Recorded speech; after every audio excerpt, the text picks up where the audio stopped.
মুক্তিযুদ্ধ বিষয়ক গুরুত্বপূর্ণ প্রশ্ন পার্ট 2। 1971 সালের 25 মার্চ দিনটি ছিল বৃহস্পতিবার। বাংলাদেশের স্বাধীনতা ও জাতীয় দিবস 26 মার্চ। স্বাধীনতার ঘোষণাপত্র পাঠ করেন এম এ হান্নান।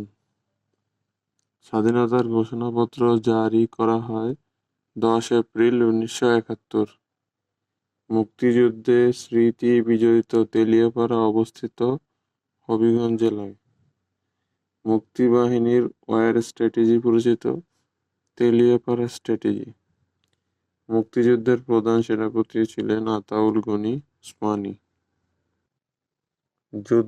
মুক্তিযুদ্ধে চিফ অফ স্টাফের দায়িত্ব পালন করেন লেফটেন্যান্ট কর্নেল এম এ রব। মুক্তিযুদ্ধের উপসর্বাধিনায়ক এ কে খন্দকার।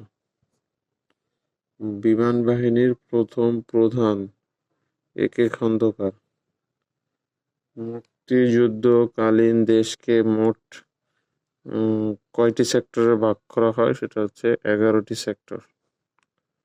মুক্তিযুদ্ধকালীন মোট সাব সেক্টর গঠন করা হয় 64টি। মুক্তিযুদ্ধে 1 নম্বর সেক্টর ছিল চট্টগ্রাম বিভাগ। 2 নং সেক্টর ছিল ঢাকা বিভাগ।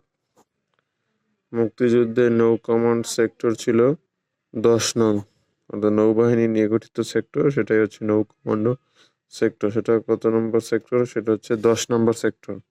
10 নম্বর সেক্টর।